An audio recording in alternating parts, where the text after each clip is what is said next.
Contract fill functionality has also been enhanced in Leverage 2024 R1.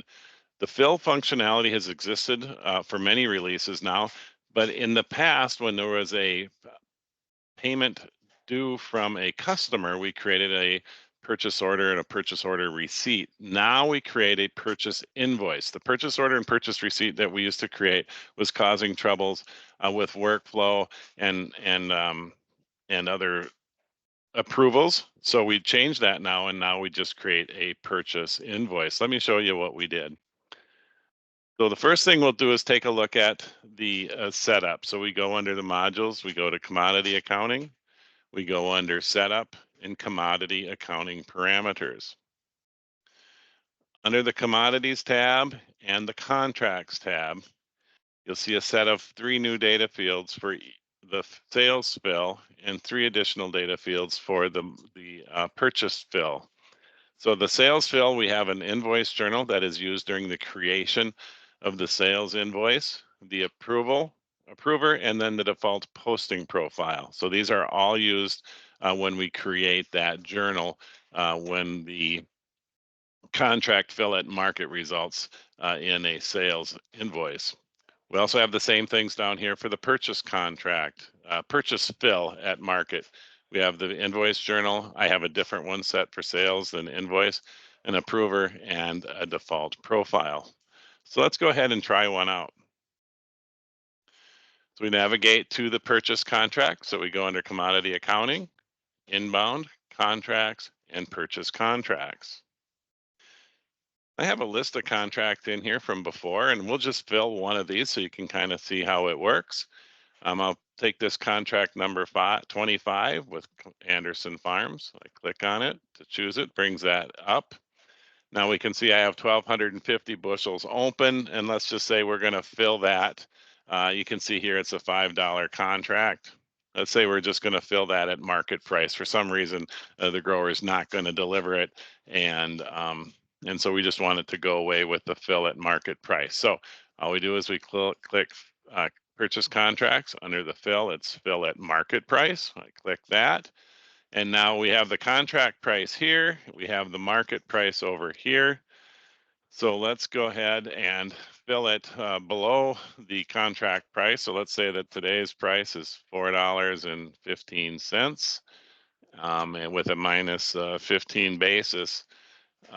Uses a $4 market net price compared to the $5 net price on the contract. So there's a 1,250 bushels. So we have a 1,250 bushel gain or loss on that fill. So now when we hit OK, we are going to create, instead of creating a purchase invoice, we create a purchase. Instead of doing a purchase order and a purchase receipt, we create an invoice, a purchase invoice. So we can say that you can see here that the contract was canceled and the invoice was created. Let's go ahead and take a look at that and see what that invoice looks like. To do that, we go under accounts payable. We go under invoice journal. And when we create that fill at market, we create a posted invoice, purchase invoice. So I'm going to filter this to posted so we can see it. We look at the bottom here, and we have a purchase contract fill at market. And so you can see here that this purchase invoice was created as part of that contract fill functionality. Next thing we can do with a contract fill is say we did it inadvertently or made an error and we need to reverse it. So that functionality is handled in the commodity accounting, and we are going to reverse a canceled contract. So we go to risk management, and under risk management, we go to canceled contracts, and we're going to see this here contract that we filled at market here just a few moments ago. We can click that, and we can hit reverse cancellation, and now that will cancel.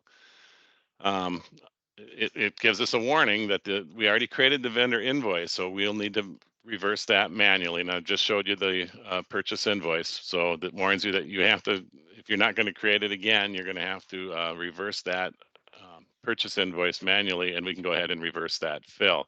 Now, in order To reverse that manually, that accounts payable manually, we can go to accounts payable and we can look at that invoice journal, and we'll do that same thing we did today under posted earlier.